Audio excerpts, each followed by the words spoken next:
নমস্কার, শুভ সন্ধ্যা। নিউজ ভ্যানগার্ডের পর্দায় প্রত্যেককে স্বাগত জানাচ্ছি। এই মুহূর্তে আপনাদের সাথে আমি রয়েছি অঙ্কিতা। চোখ রাখছি এই মুহূর্তের গুরুত্বপূর্ণ সংবাদের দিকে। প্রথমেই নজর রাখতে হয় রাজ্যের এবং শহর আগরতলার খবরের দিকে, কারণ নাগেরজোলায় সকাল থেকে চাপা উত্তেজনা বিরাজ করছে। নাগেরজোলা মোটর স্ট্যান্ডে রীতিমতো তুমুল হট্টগোল। দুই গোষ্ঠী, শ্রমিক সংগঠনের দুই গোষ্ঠীর মধ্যে চরম সংঘর্ষ, আর তাতেই আহত হয়েছেন বেশ কয়েকজন। চাঁদা সংক্রান্ত বিষয়কে কেন্দ্র করেই মূলত এই সংঘর্ষ। সকাল থেকেই কিন্তু সেখানে গাড়ি চলাচল বন্ধ হয়ে পড়েছিল, অর্থাৎ নাগেরজোলা যে বাস স্ট্যান্ড মোটর স্ট্যান্ড রয়েছে সেখানে গাড়ি চলাচল বন্ধ হয়ে পড়ে। তারপরে চাঁদা সংক্রান্ত বিষয়ে দুই গোষ্ঠীর মধ্যে, শ্রমিক সংগঠনের দুই গোষ্ঠীর মধ্যে তুমুল হট্টগোল এবং মারামারি হয়ে যায়। আর সেই জায়গায় লিটন কর সহ, শ্রমিক নেতা লিটন কর সহ আরো বেশ কয়েকজন গুরুতর আহত হয়েছেন।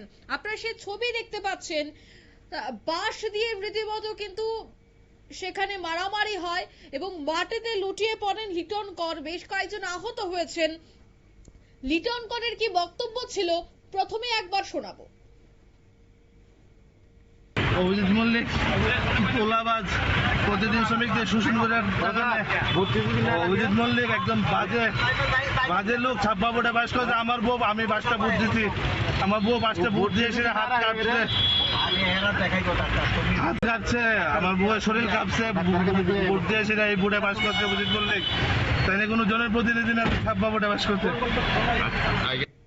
আবার শুনলেন, তিনি কিন্তু সরাসরি অভিযোগ করলেন আজ যে ঘটনাটি ঘটলো এবং তাদের উপর যে হামলাটা সংঘটিত হলো তার পেছনে সম্পূর্ণ হাত রয়েছে সেই এলাকার কর্পোরেটর অভিষেক মল্লিকের, এমনটাই, দুঃখিত, অভিজিৎ মল্লিকের, এমনটাই কিন্তু অভিযোগ রয়েছে।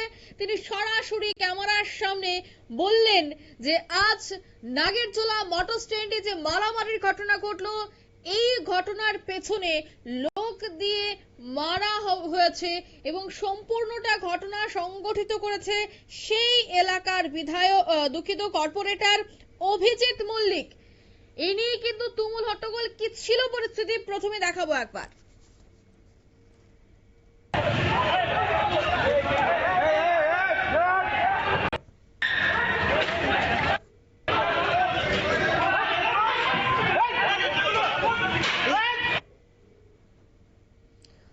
আপনারা দেখলেন সকাল থেকে কিন্তু চরম উত্তেজনা, এখনো কিন্তু থমথমে পরিস্থিতি নাগেরজোলা জুড়ে। তবে এই বিষয়টা সম্পূর্ণ অস্বীকার করেছেন অভিজিৎ মল্লিক, আর সেই বিষয় নিয়ে আমরা আরো স্পষ্টীকরণ নেব। আমাদের সাথে এই মুহূর্তে টেলিফোন লাইনে যুক্ত হয়ে গেছে এই এলাকার কর্পোরেটর। প্রথমে আপনাকে নিউজ ভ্যানগার্ডের পর্দায় স্বাগত জানাচ্ছি। হ্যাঁ, নমস্কার।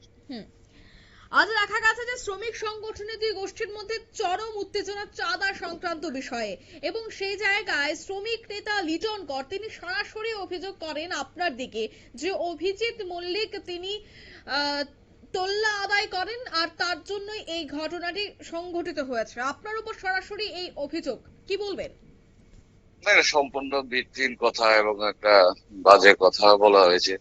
লিটন কর আমাদের সবাই জানে, সবাই চিনে, আর তাদেরই নিজেদের গোষ্ঠীর মধ্যে হাতাহাতি আমরা নিজেরাই দেখেছি। এখানে তাদের পতাকা নিয়ে, লাঠি নিয়ে তারা হইচই করছে। এখানে তারা নিজেরা সকাল থেকে এখানে একটা অস্বস্তিকর পরিবেশ যাত্রীদের বিরক্তির মধ্যে ফেলে দেওয়া হয়েছে। রাস্তা বন্ধ করে দেওয়া হয়েছে, গেট বন্ধ করে দেওয়া হয়েছে, তাদের নিজেদের মধ্যে হানাহানি দরবার। এখানে আমার বিষয় আসবে কেন? আমি তো এখানে নেই। তারা ও এমনিতেই একটা যে ষড়যন্ত্রের মধ্যে কাজ করছে বোঝা যায়, কারণ প্রকাশ্যে বলা হয়েছে যে সে নাকি আমার নির্বাচনের সময় 5টা ভোট দিয়েছে ওর ভাই। সেখান থেকে সে যদি আমাদের কোনো কার্যকর্তা হতো বা আমাদের দলের কোনো লোক হতো তাহলে অবশ্যই বলতো না এসব কথা। তার মানে সে একটা মিথ্যা প্রচার দিয়ে প্রশাসনের বিরুদ্ধে কথা বলে সে দিক ঘুরিয়ে দেওয়ার একটা চেষ্টা, সেটা সুন্দরভাবে সে করছিল। সেটা খুব অন্যায় হচ্ছে, শোভনীয় না। এইভাবে আপনারই তো মিথ্যা। এই এলাকাটা, আপনার এলাকায় এই ধরনের ঘটনা এবং শান্তি শৃঙ্খলা নষ্ট হচ্ছে শহর আগরতলায়, আর সেই জায়গায় আপনার উদ্যোগটা কি হবে এই মুহূর্তে, যেহেতু নাগেরজোলা না, একেবারে আমি একটি তো প্রাণকেন্দ্র? প্রশাসনকে জানিয়েছি। এলাকাবাসী অনেকদিন আগেই তার সম্বন্ধে কমপ্লেন করা হয়েছে এলাকাবাসী থেকে, বা আশেপাশের ক্লাব গুলা আমাকে কমপ্লেন করেছে তার সম্বন্ধে, তার উদ্যোগ, তার আচরণ সম্বন্ধে। সে আগেও, আমাদের সরকার আসার আগেও যে অন্য একটা দলের সাথে সে যুক্ত ছিল, তখনকার সময় খুব বাজে কাজ সে লিপ্ত ছিল, একটা ত্রাস ছিল তখন ওই দলে। তো সে জায়গায় এখন ধীরে কিভাবে আমাদের দলে প্রবেশ করলো সেটাই বোঝা যাচ্ছে না। তো যাই হোক, এখানে আমি প্রশাসনকে আগেও অবগত করেছি, থানা পুলিশকে আমরা জানিয়েছিলাম। তো আমিও তাকে এ, তাদের বিএমএস বা ওইসব সংগঠন আছে তাদেরকে আমি তার সম্বন্ধে আগে বলছি যে দেখো এরকম তার বিরুদ্ধে কোনো হুম। অভিযোগ আছে তিনি তখন। সরাসরি বিস্ফোরক অভিযোগ তুলেছেন যে তোল্লাবাজি করার বা যে তোল্লাবাজি হয় তার পেছনেও আপনার হাত রয়েছে। অন্যদিকে যে অভিযোগটা আরো একাধিকভাবে তিনি তুলেছেন, সবটা বিষয়ের উপর ভিত্তি করে আপনি কি আগামী দিনে এই ব্যক্তির বিরুদ্ধে কোনো ধরনের কোনো লিটন হ্যাঁ, করের বিরুদ্ধে আমি কোনো অভিযোগ আইনি দায়ের ভাবে করবেন আইনি এখানে? হ্যাঁ, আইনি ভাবে যেতে যাচ্ছি। আমি জানতে চাবো কই বললো, আর হুম, সে কথার মাধ্যমে ফুটে উঠে সেটা নিয়ে আমি আইনি কাছে যাব, আইনি দ্বারস্থ হুম, হবো, দেখি। হুম, হুম, হুম। খুব দ্রুতই রাজ্যে রয়েছে পৌরসভা নির্বাচন, সম্ভবত নভেম্বরে, আর তার আগে আপনার এলাকায় এই ঘটনা, এবং এটি হচ্ছে একেবারে মুখ্যমন্ত্রীর এলাকা, ৮ টাউন বরদোয়ালি। সেক্ষেত্রে নির্বাচনের আগ মুহূর্তে এই ঘটনা কোনোভাবে কি আপনাকে বা মুখ্যমন্ত্রীকে কালিমালিপ্ত করার চেষ্টা, কি বলবেন? হ্যাঁ, অবশ্যই অবশ্যই অবশ্যই, কারণ ওর কথা থেকে বোঝা যাচ্ছে এটা একটা দুষ্ট চক্রের সাথে সে জড়িত।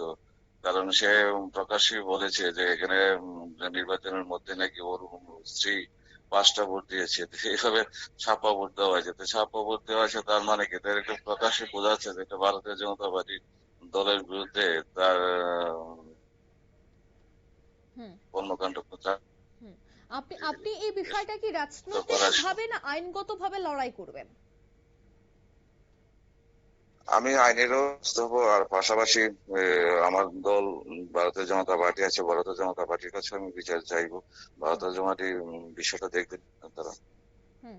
আপনি যেহেতু এই বিষয়টা সম্পর্কে আগেও অবগত ছিলেন এবং আপনি বলছেন যে এর আগেও এই ব্যক্তি অর্থাৎ লিটন কর এই ধরনের ঘটনার সাথে যুক্ত ছিল, তবে এতদিন হুম। অতিক্রান্ত হয়ে গেলেও কেন ব্যবস্থা গ্রহণ করা হয়নি, এবং যার জন্য না না, আপনাদের এলাকায় আমরা তো ঘটনা ঘটলো? আমরা তো এরকম ভাবে বিষয়টাকে নিইনি।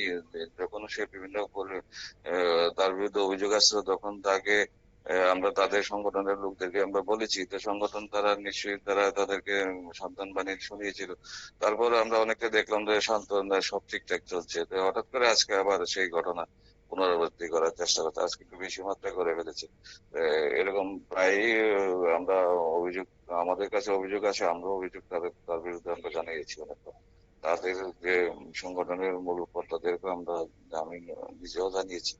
তখন তাদেরকে নিশ্চয়ই বুঝিয়ে দেওয়া হয়েছিল, তখন তো অনেকটাই চুপ ছিল। তো হঠাৎ করে আবার আজকে আবার সেই পরিকল্পনা, দীর্ঘদিন একটা পরিকল্পনা করছে আমাদের কালিমালিপ্ত করার জন্য, তারই আজকের বহিঃপ্রকাশ করার চেষ্টা করেছে। একদমই, অসংখ্য ধন্যবাদ আপনাকে সময় দেওয়ার জন্য। অর্থাৎ একেবারে কিন্তু কর্পোরেটর অভিজিৎ মল্লিক তিনি সরাসরি এই বিষয়টা অস্বীকার করলেন এবং তিনি বলছেন যে এই চাঁদাবাজি সহ আরো যে বেশ কয়েকটি অভিযোগ উঠে এসেছে সেই অভিযোগের কোনো সত্যতা নেই। অন্যদিকে লিটন কর যে ব্যক্তি আজ একাধিক অভিযোগ এনেছে কর্পোরেটরের বিরুদ্ধে, সে ব্যক্তি নাকি বহুদিন যাবৎ এই ধরনের কাজের সাথে যুক্ত ছিল এবং সরকার বিরোধী কাজকর্ম করছিল, এমনটাই কিন্তু এবার কর্পোরেটরের পাল্টা প্রতিক্রিয়া পাওয়া গেছে। এখন দেখার বিষয় পাল্টা প্রতিক্রিয়া এবং একে অপরের যে অভিযোগের পর অভিযোগ দায়ের হচ্ছে, অবশেষে যদি আইনি পদক্ষেপ নেওয়া হয় তবে সেই জায়গায় কি সিদ্ধান্ত হয়, নিয়ে নিচ্ছি ছোট্ট একটি বিজ্ঞাপন বিরতি, সঙ্গে থাকুন।